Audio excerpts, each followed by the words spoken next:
എടോ, നിങ്ങൾക്ക് വേണ്ടിയാ. ആ പ്രണയത്തിൽ തോറ്റുപോയ നിങ്ങൾക്ക് വേണ്ടി.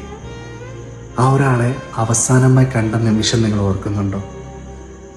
നിങ്ങൾ വേർപിരിഞ്ഞു പോയ ആ ഒരു നിമിഷം താൻ ആ ഒരാളുടെ മുന്നിൽ യാചിക്കുക, എടോ എന്നെ ഇട്ടേച്ച് പോവല്ലേ, തനിച്ചാക്കല്ലേ എന്നൊക്കെ. പക്ഷെ ആ ഒരാൾ പോയി. നിങ്ങൾ പ്രണയിച്ചിരുന്നപ്പോഴുണ്ടായിരുന്ന താൻ സമ്മാനമായി കൊടുത്ത പലതും തനിക്ക് തിരികെ നൽകിയിട്ടാ പോയെ. ഒന്നൊഴികെ സ്നേഹം. താൻ കൊടുത്ത സ്നേഹം മാത്രം ആ ഒരാൾ തിരിച്ചു തന്നില്ല അല്ലേ? അപ്പോൾ താൻ ഇനിയും ആ ഒരാളെ ഓർത്തുകൊണ്ട് മുന്നോട്ട് പോവുകയാണെങ്കിൽ വീണ്ടും താൻ ചതിക്കപ്പെടും പലരുടെയും മുന്നിൽ. മറക്കേണ്ട പലതും മറക്കുക തന്നെ ചെയ്യണം. കാലം തെളിയിച്ചു തരും തൻ്റെ മുന്നിൽ.